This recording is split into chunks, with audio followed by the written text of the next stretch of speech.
siang, Mbak. Siang, Pak. Ya, Mbak, maaf kemarin saya habis dari kantor advokat hukum ya, Sebastian dan rekan. Terus saya dikasih kontak Anda untuk menemui Anda untuk meminta penjelasan, Mbak. Dengan Mbak siapa, Mbak? Ini. Dengan saya Venesia Tesalonika. Mbaknya bagian apa di kantor advokat hukum ini? Saya bagian law office di kantor Sebastian dan rekan. Law office itu apa, Mbak? Tugasnya apa sih? Boleh tahu? Public relation, Pak. Oh, berarti yang menjelaskan ke masyarakat ya. Iya, benar sekali. Mbak, gini, minta informasinya ya yang detail. Itu dulu kalau nggak salah itu ada kasus pelecehan ya, ada kasus asusila ya. Iya.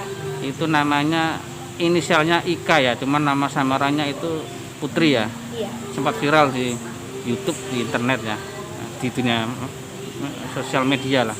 Iya. Apakah betul, Mbak, mau konfirmasi aja sudah melapor ke Anda ditunjuk sebagai kuasa hukumnya? Iya. Sudah betul ya, Mbak? Iya, sudah benar sekali, Pak. Benar ya. Itu tanggal berapa, Mbak, pelaporannya ke Polda, Mbak? Untuk kasus ini sendiri, pelaporannya ke Polda tanggal 15 Desember kemarin 2020, Pak. 15 Desember Iya. 2020. Iya, benar sekali. Itu berarti diduga korban sudah melapor didampingi dengan kuasa hukum Anda ya. Iya, benar sekali, Pak. Yang mendampingi Anda sama Pak Sebastian sendiri atau bagaimana, Pak? Yang mendampingi Mbak Putri ini Ya. tadi. Yang mendampingi Mbak Putri sendiri adalah saya, Pak. Oh gitu. Iya.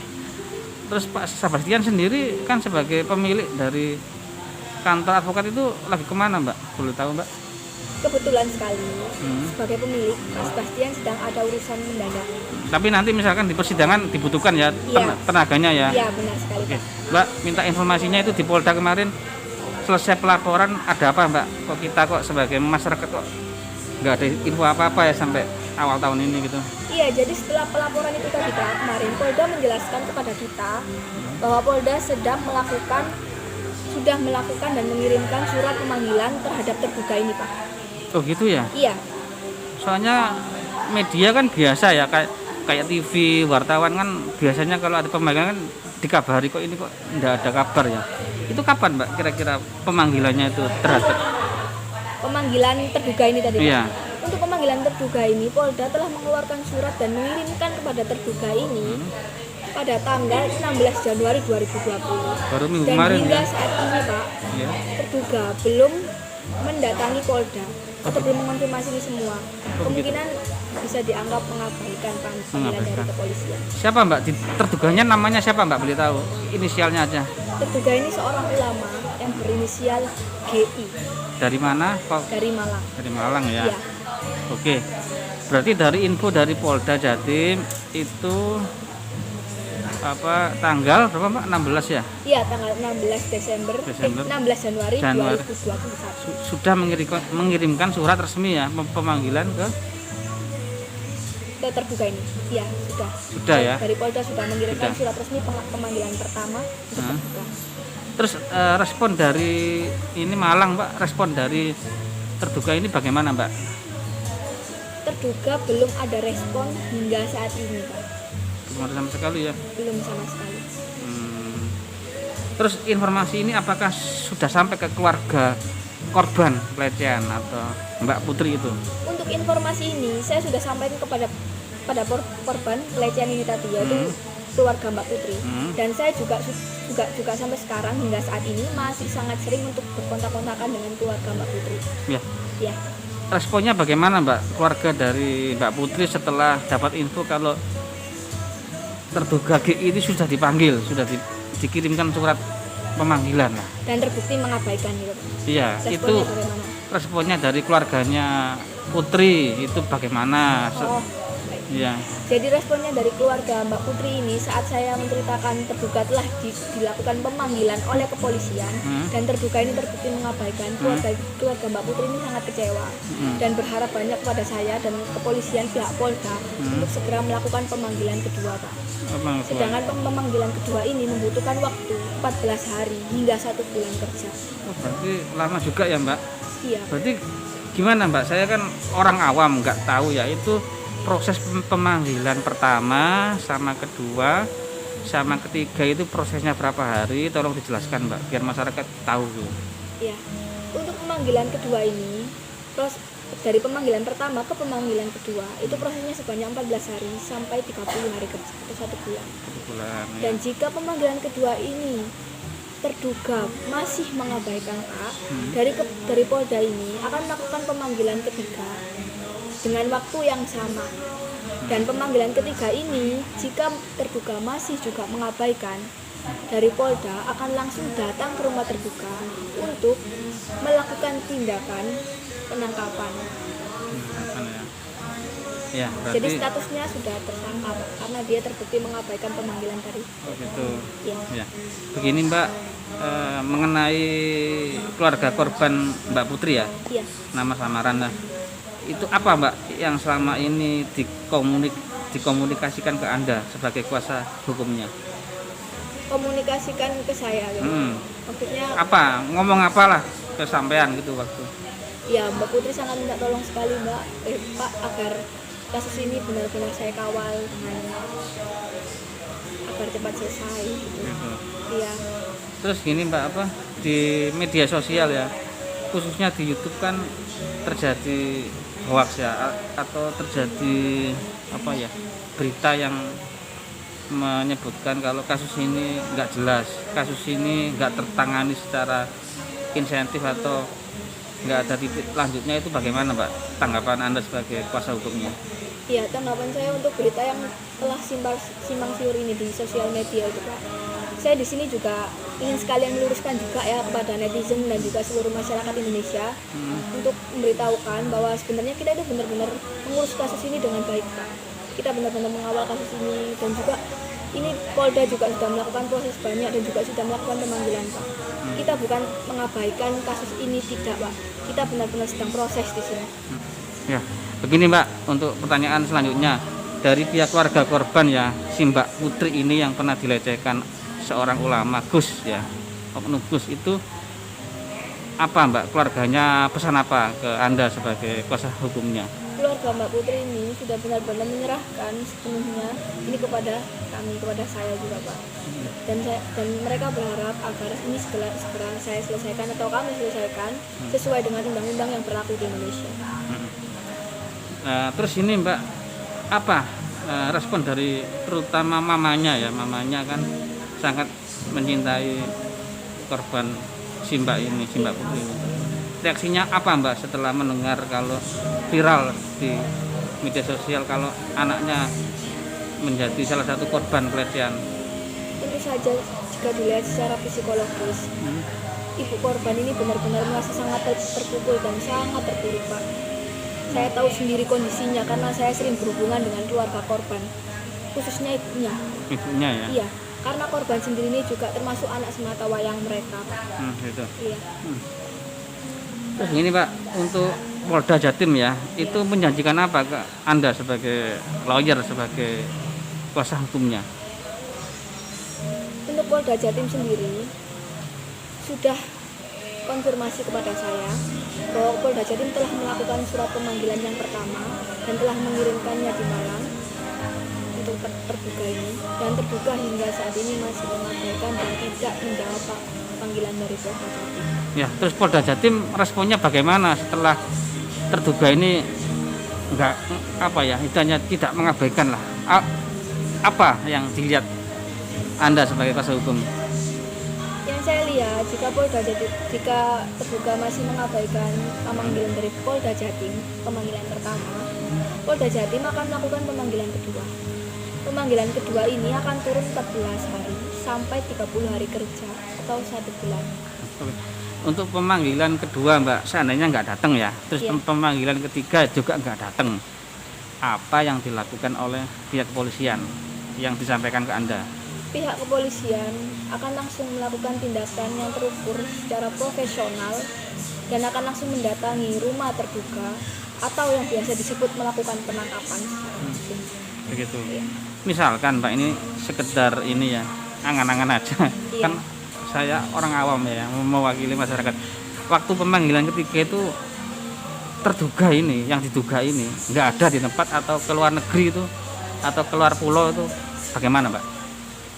Terduga ini akan masuk ke dalam daftar pencarian. Apa ya? DPO ya. Iya, Oh gitu. Berarti sekarang belum DPO ya? Belum kayaknya. belum. Belum ya, Iya. masih pertama ya. Terduga masuk ke dalam DPO saat dia tidak bisa melakukan tidak bisa mendatangi pemanggilan ketiga, dan juga saat disampen ke rumah oleh pihak kepolisian, terduga tidak ada di rumah. Terduga sudah masuk dalam status DPO. DPO ya, Iya. daftar pencarian orang. Iya. Kayak teroris berarti Mbak ya. Iya. Nah, ini yang terakhir Mbak. Himbauan apa yang Mbak ini sampaikan sebagai kuasa hukum dari Mbak Putri ke masyarakat kita yang selama ini menunggu informasi yang sangat dinantikan? Ini apa Mbak? Iya. Himbauannya saya mohon untuk seluruh masyarakat Indonesia dan juga netizen Indonesia agar lebih cerdas lagi dalam menyaring informasi. Karena yang kita tahu semua tahu, berita hoax itu sudah sangat menyebar, itu sangat mudah sekali sejak adanya sosial media ini. Dan saya mohon segala berita yang terdapat di dalam sosial media itu harus benar-benar disaring dengan baik.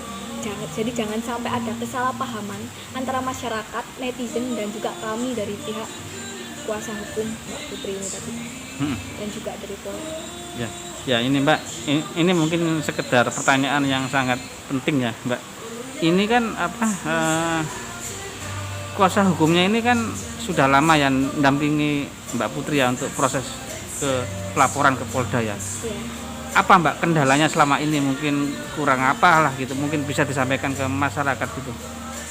Kendalanya dalam proses hukum atau bagaimana Pak?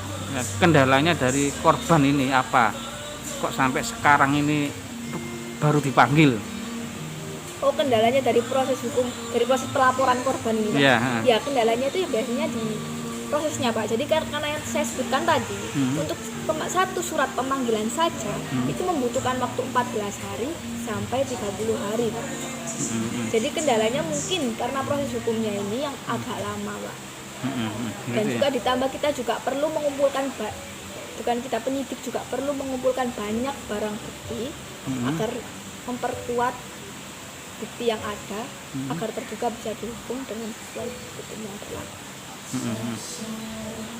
Ya mudah-mudahan ini sebagai informasi yang penting Mbak ya. Iya. Biar masyarakat ini atau netizen ini bisa berpikir lebih logis ya, soalnya yang berkembang selama ini kan nggak benar itu. Iya, benar. Kalau kasus ini nggak jelas bahwa laporan perempuan ini hoak, bahwa ini rekayasa, kan nggak benar Mbak ya. Ya ini makanya ini saya tanyakan ke Anda sebagai kuasa hukum Mbak Putri, apakah ini rekayasa atau real Mbak? Ini real. Sekali lagi saya tekankan kepada netizen, untuk kasus ini benar-benar real. Ini bukan rekayasa atau sekedar sensasi atau apapun itu yang kalian pikirkan. Ini tidak seperti yang kalian pikirkan. Jadi ini benar-benar real. Ya ini Mbak, terkait dengan pasal ya. Iya. Pasal apa yang dituduhkan kepada terduga seorang Gus ini Mbak, atau ulama ini? Untuk pasal yang dituduhkan kepada terduga ini terkena pasal berlapis, yaitu pasal 284, pasal 285, dan pasal 293 Undang-Undang KUHP buku 2 bab 14 tentang tindakan asusila. Oh, berarti kena pasal yang berlapis Mbak ya? Iya, dengan hukuman kurungan 9 tahun penjara. 9 tahun ya? Iya. Itu materinya sudah Anda lampirkan ya ke Polda yang tempoh hari ya? Sudah ya? Iya, sudah. Mengenai pasal-pasal itu ya? Iya, materi sudah kami lampirkan kepada Polda tempoh hari. Sama bukti-buktinya sudah lengkap semua ya? Untuk buktinya memang sudah, beberapa bukti sudah kami serahkan kepada Polda. Tapi kami masih terus memperkuat buktinya lagi Pak. Gitu. Ya. Berarti sampai detik ini itu masih melengkapi bukti-bukti itu ya? Ya, agar nanti sampai di persidangan kami benar-benar bisa tepat. Oh betul. Ya. Itu kebanyakan itu pasal itu Mbak ya, yang disangkakan kepada seorang Gus atau ulama itu apa Mbak, biasanya dititik beratkan ke pasal yang mana dari pasal yang berlapis tadi? Dari pasal yang berlapis ini terduga ini dititik beratkan di pasal 285, yaitu pemerkosaan. Pemerkosaan ya? Iya. Oh gitu. Ya. Oh ya, mudah-mudahan benar. Ya. Soalnya saya nggak paham masalah pasal. Eh, ini Mbak terkait sama pasal ya, ya kan ini kan soal hukum ya. Setelah dulu melaporkan ke Polda terkait dengan pasal itu Mbak, dengan hukuman yang 9 tahun tadi ya, itu kira-kira Anda sebagai kuasa hukumnya ini bisa nggak untuk menjerat terduga ini dengan pasal yang berlapis itu? Maksudnya ini menjerat ke Hukumnya ya bisa nggak itu disangkakan gitu loh? oh bisa Pak, sesuai dengan yang kami kumpulkan semua buktinya sudah cukup kuat sebenarnya Pak. Gitu Tapi ya. kita tetap terus-terusan mencari bukti lagi agar lebih tidak bisa Ya, terkalahkan. boleh tahu Mbak itu buktinya apa Mbak yang sudah disampaikan ke Anda? Bukti dari korban ini ya. Korban Mbak Putri itu boleh tahu sedikit aja Salah apa? satunya bukti yang telah diberikan dari Mbak Putri kepada saya yaitu bukti chat. Chat aja ya. Iya, Kayak visum gitu Mbak. Apa ada? untuk visumnya masih menyusul Pak. Menyusul ya. Iya, Soalnya ini kan kejadiannya sudah lama ya. iya, Sudah lama sekitar tahun 2020 ya. iya. Bulan Juni Juli saya kurang paham. Apakah bisa Mbak meminta visum ke dokter atau ke rumah sakit untuk kejadian itu menurut hukum? Bisa Pak, sangat bisa sekali. Karena Masih itu bisa juga ya? termasuk salah satu dari yang dibutuhkan sebagai barang bukti juga Pak. Selain chat terus apa nanti hasil visum, apalagi Mbak barang bukti yang menguatkan klien Anda? Barang bukti yang menguatkan klien saya yaitu saksi dari pihak. Ada saksinya ya? Iya, ada saksinya. Dari pihak mana? Dari pihak keluarga atau dari pihak masyarakat yang melihat itu?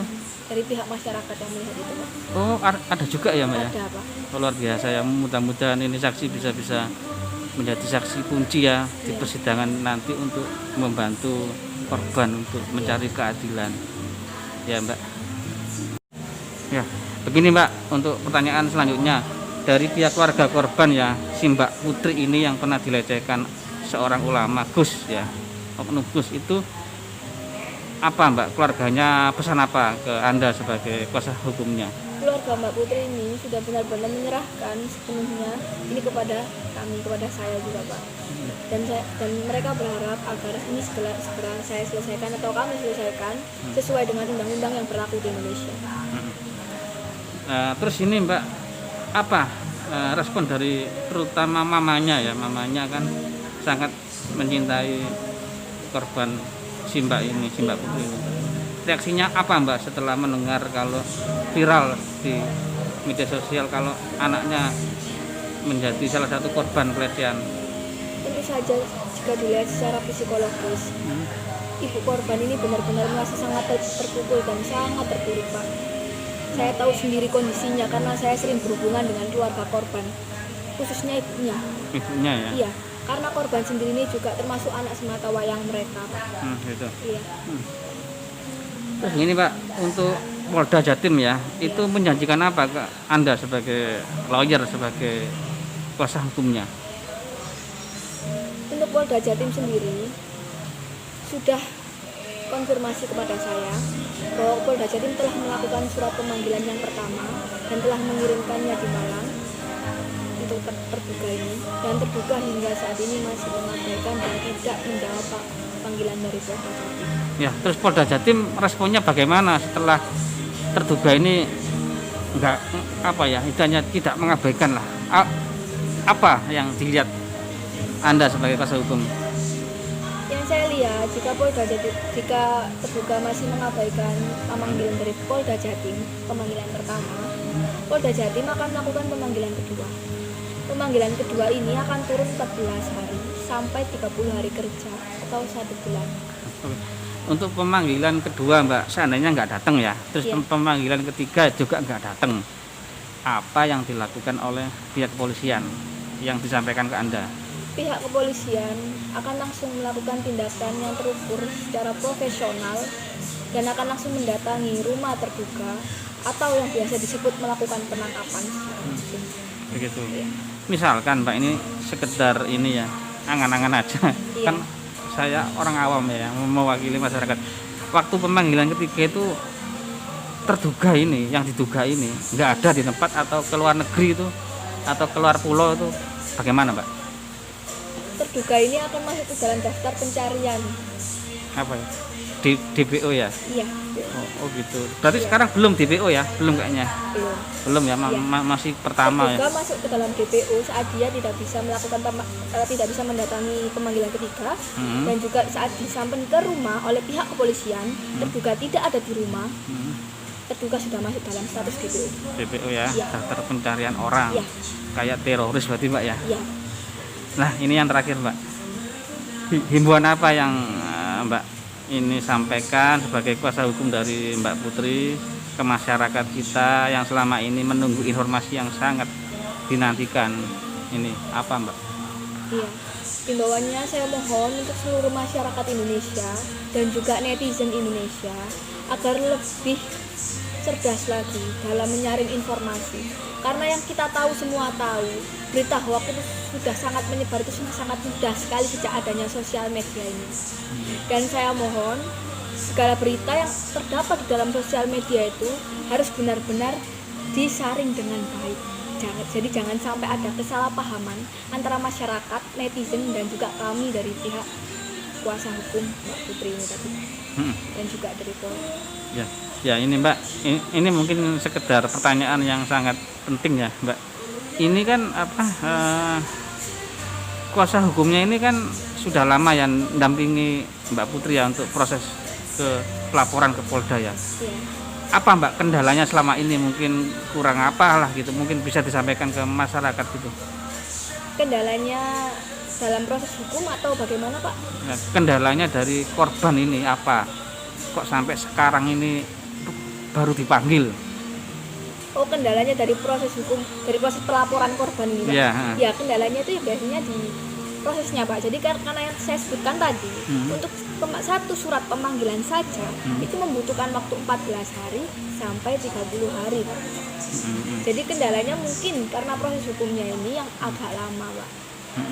Dan Gitu juga ya? ditambah kita juga perlu mengumpulkan bukan kita penyidik juga perlu mengumpulkan banyak barang bukti agar memperkuat bukti yang ada, agar terduga bisa dihukum dengan sesuai hukum yang berlaku. Ya mudah-mudahan apa namanya ini apa sebagai informasi yang penting Mbak ya, Iya. biar masyarakat ini atau netizen ini bisa berpikir lebih logis ya, soalnya yang berkembang selama ini kan nggak benar itu. Iya, benar. Kalau kasus ini nggak jelas bahwa laporan perempuan ini hoak, Iya. bahwa ini rekayasa, kan nggak benar Mbak ya. Iya. Ya, ini makanya ini saya tanyakan ke Anda sebagai kuasa hukum Mbak Putri, apakah ini rekayasa atau real Mbak? Ini real. Sekali lagi saya tekankan kepada netizen. Ya. Untuk kasus ini benar-benar real. Ini bukan rekayasa atau sekedar sensasi atau apapun itu. Yang kalian pikirkan ini tidak seperti yang kalian pikirkan. Jadi ini benar-benar real. Ya. Ya. Ya. Itu aja Mbak, terima kasih informasinya. Ini mudah-mudahan video ini berguna bagi masyarakat ya. Iya. Kalau memang himbauan aja, kalau memang ada lagi korban ya yang pernah dirugikan atau dilecehkan oknum ulama ini, segera melapor di channel ini ya, supaya kita bisa bantu setidaknya untuk melaporkan ke pihak yang berwajib. Mbak, terima kasih, itu aja, selamat siang.